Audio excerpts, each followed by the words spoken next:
After sinking over 80 hours into Space Marine 2, I figured it would be a good opportunity to break down my favorite class, the Assault Marine, and how its PvE variant is the weaker version. I've always loved how aggressive Assault Marines are, always jumping right into the middle of the action, doing high bursts of damage. Their playstyle is very much high risk, high reward. Now, there isn't much of a breakdown to do between PvP Assault and PvE Assault. In Eternal War, the PvP mode, the Assault Marine plays the same as it does in the campaign, just with a slightly longer cooldown on its jump pack ability. You get the vertical leap that thrusts you into the air and the ability to hover and shoot your pistol, but that's about all there is as far as the differences go with the Assault's jump pack ability.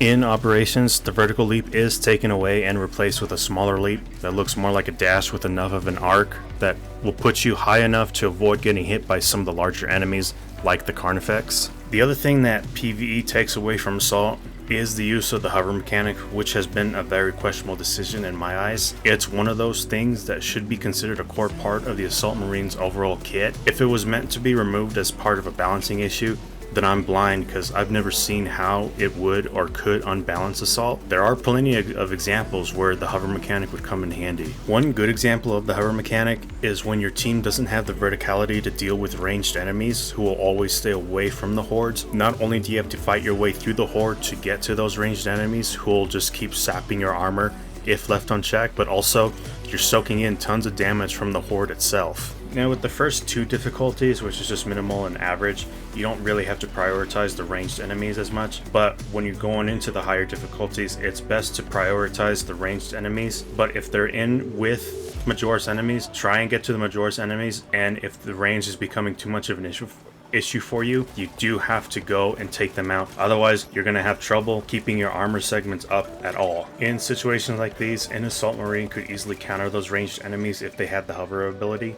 And then once they're taken care of, you can just come back down with a nice ground pound and finish off whatever's remaining. Next thing that would be nice if they tweaked was the dash mechanic. Now currently the dash doesn't have much of an impact other than taking away one full charge of your jump pack. In my experience, it should only take away a small portion of your jump pack meter, maybe 25%. Doesn't make sense when the dash itself covers very little distance and yet it still demands a full charge of your jump pack.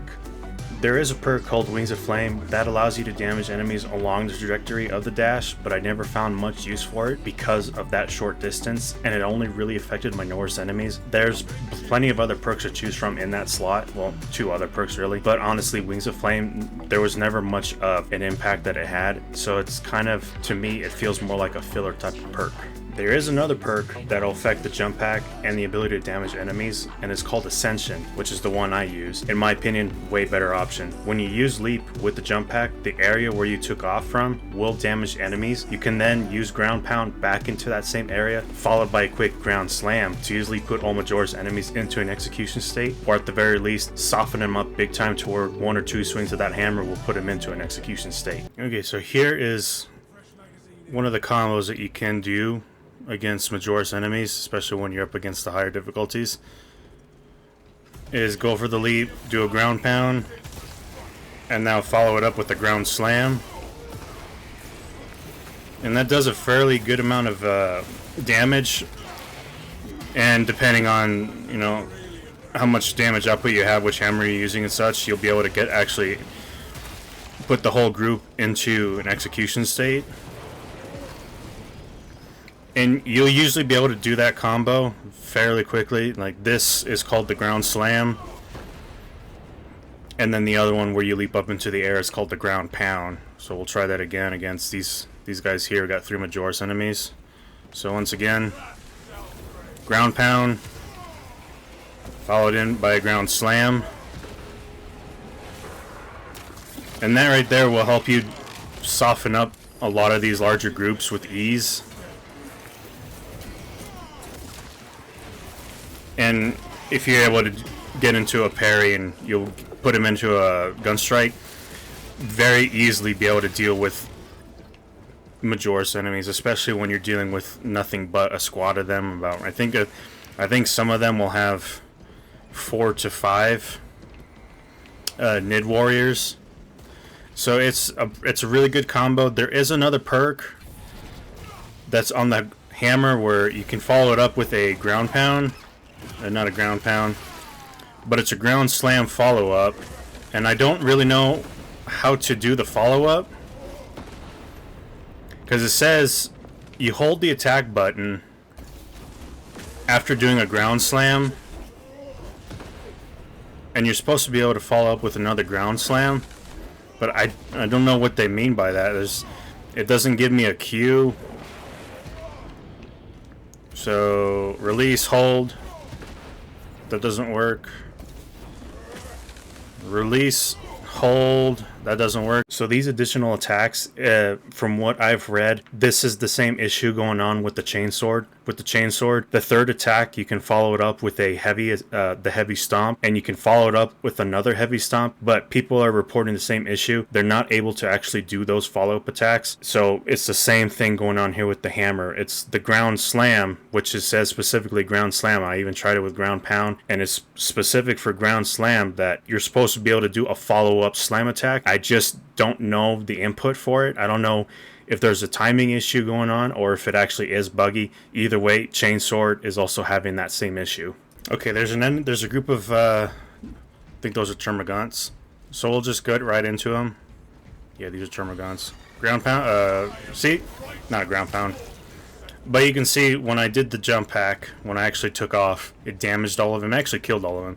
So it's a far better perk than Wings of Flame. Overall, I still love my time as an Assault Marine. There is no better feeling than just yeeting yourself into the horde. And from my own experience, Assault pairs up very well with the Tactical Marine and their Auspex scans. Auspex scan weakens enemies, and depending on the Tactical Marine's build, they can actually make your job that much easier, either with a 75% or even 100% more damage, as long as they're scanned. So those two were meant for each other. They pair up very well. And if you're ever going in with an assault, always try and see if your friend can bring in a tactical marine. It's the best pairing so far that I've seen in operations. And to further the claim, obviously Auspex scan weakening enemies, making them more susceptible to damage. This makes it way easier for Assault Marines to stay in the thick of it when dealing with extremist enemies like the Carnifex. When dealing with the Carnifex, just have your Tactical Marine Auspex it and then go in with your ground pound, and if you can, do the second one if you got another charge. You're gonna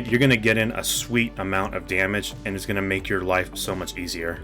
And fighting extremist enemies, basically the Carnifex and the Hive Tyrant, both melee focused enemies, it's the best way to help you learn how to defend yourself properly as an Assault Marine, since obviously you don't get the benefit of shield like the Bulwark, but your pairing skills are going to go off the chart if you start coming across Carnifexes more often.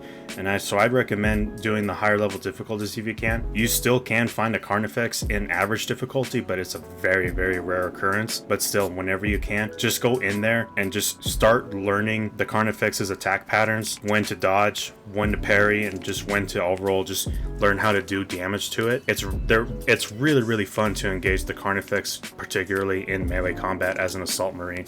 It's a weird feeling, but I'd highly recommend it if you want to get good at an overall melee build. As of the recording and editing of this video, it is October 8th. They have not said or given out a specific date on when the new operation is dropping, but they did say it's going to be towards the end of October. So I am looking forward to it, and I'm really, really hoping that update also fixes the performance issues that came with the 3.0 update, because it does make all the melee stuff in this game a bit difficult, especially when you're freezing mid-animation. Enemies are freezing mid-animation. You don't know if they're going to be attacking you. You don't know if the next attack's going to be a parry or if you have to dodge it. So it's gotten very tiresome at this point, so I'm really, really hoping they fix that. Anyways, thanks for watching this video. If you watched it this far, I doubt you have, but if you did, till next time, I'll see you around.